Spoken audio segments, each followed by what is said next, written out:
Ford Sports Final, presented by your Southern California Ford dealers. Welcome to the Ford Sports Final. I'm Derrin Horton. Tonight it was Game 5 of the NBA Finals, and there was plenty of pressure to go around after scoring just 8 points in Game 4. LeBron James feeling the heat, and with this being the last game in Dallas before the series shifts to Miami, certainly the Mavs had some pressure. LeBron tweeted that this was the most important game of his life. Not exactly the way you want to start things. Here in the first, his first shot. Doesn't even draw iron. He had 9 points in the first half. Scary moment, though, for the Heat. Dwayne Wade, hard to the rack, collides with Brian Cardinal. He would miss part of the second and the beginning of the third with a hip injury. Play of the first half, though. Mario Chalmers drills one from half court for the second time this postseason. The Mavs will respond with a barrage of threes. Dirk is money from the distance. Jay Kidd shows the range. Mavs went 13 of 19 on the night from deep. We go ahead to the fourth. And, well, you can't leave Berea open. He dropped 4 trades. He had 17 points. LeBron, 17 points, but he did mess around and get a triple-double. 17 points, 10 dimes, 10 boards for James. But Dirk, yeah, he polishes off Chris Bosh. Baseline for the throwdown. Then came your AT&T rewind moment.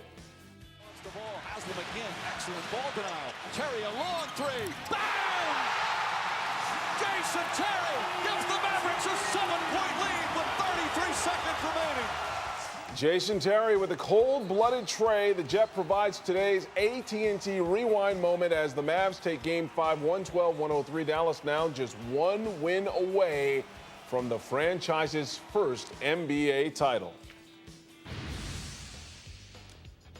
Laker news. Forward Matt Barnes says his surgically repaired right knee is making improvements. Barnes tweeted Thursday that his knee is feeling better and indicated the Lakers training staff is not rushing anything, especially with all the extra time the team has this offseason to get healthy.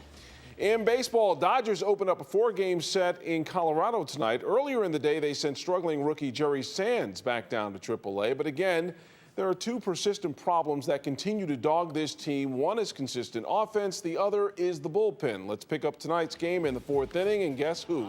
Matt Kemp goes big fly to center field off of Juan Nicasio. 1-zip Dodgers. Kemp's 18th of the year. Then in the 5th, with 2 on, Kemp goes down, pops one to right. That brings in Casey Blake and Andre Ethier. Kemp was a single away from the cycle.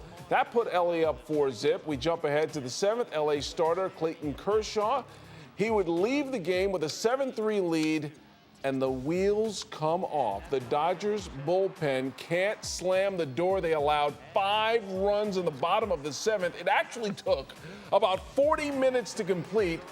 Dodgers, they go on to lose it 9-7 the final. Angels getting a much-needed day of rest. The team in a tailspin, having lost 5 in a row, scoring a mere total of 10 runs in those losses. And after last night's 10-inning heartbreaking loss to the Rays, Mike Scioscia's starting to turn up the heat on his $142 million baseball team. We need to get our act together on the offensive side. It's a lot of baseball left. We're a much better team than this on the offensive side, and we just need to start doing some of the things we're capable of doing. Hey, last night in Milwaukee, center fielder Nair Morgan playing the part of hero, his walk-off 9th-inning double, propelling the Brew Crew to a 7-6 win. The only thing is, he reportedly didn't know exactly what happened in the game. You get the game-winning hit. I didn't know. You didn't know? We were winning. I thought we were winning, and just looking for a pitch, and I guess I got it and tickled it down the line. But, man, I didn't even know what time it was right there, even though we got all the scoreboards and everything. I was just out there having fun. Like a kid. Hard to believe he didn't know. Still ahead, Manny Pac-Man Pacquiao does it again. Sings, dances, fights, breaks records. Find out how Manny topped himself again when the Ford Sports Final continues.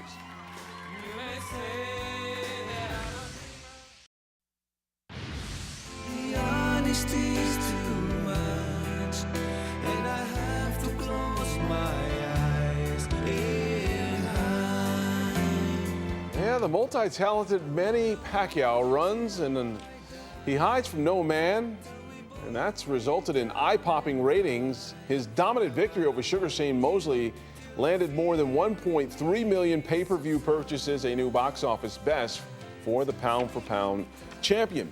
Terrell Pryor has no interest of playing in the CFL or lining up at a different position. He appears determined to play quarterback despite heavy criticism. Yesterday, the Saskatchewan Roughriders purchased the negotiating rights to Pryor, but the three-time Big Ten champion is eyeing the NFL supplemental draft. It is rumored that Pryor will hire quarterbacks coach George Whitfield Jr. Cam Newton was selected first overall under Whitfield Jr.'s tutelage. Meanwhile, the man responsible for SC sanctions has yet to return his Heisman Trophy. Reggie Bush said he would return the trophy last September, but it remains in the San Diego Hall of Champions. Heisman Trophy Trust spokesperson Tim Henning provided no comment on the prize trophy's location. In this year's baseball draft, the Texas Rangers made a pick that every fan can root for, no matter who your favorite team may be. On Wednesday, the Rangers selected Jonathan Taylor, a junior outfielder from the University of Georgia.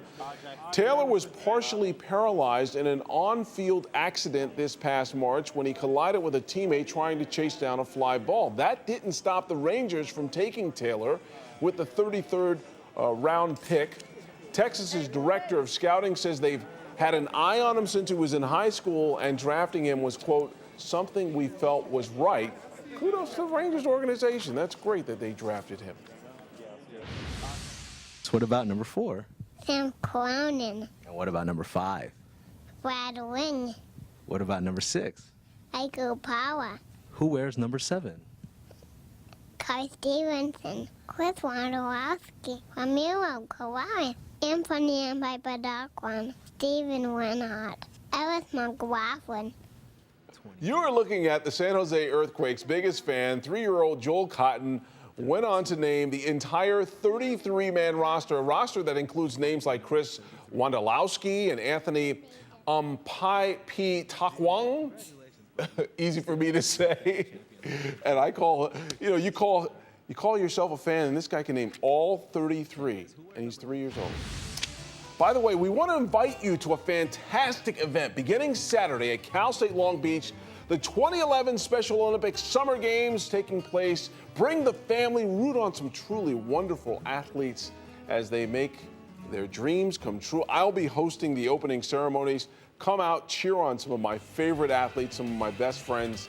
That's going to do it for us tonight here at KTLA. For all of us at KTLA Sports, I'm Derrin Horton. Thank you for watching. We will see you tomorrow night. Good night, everybody.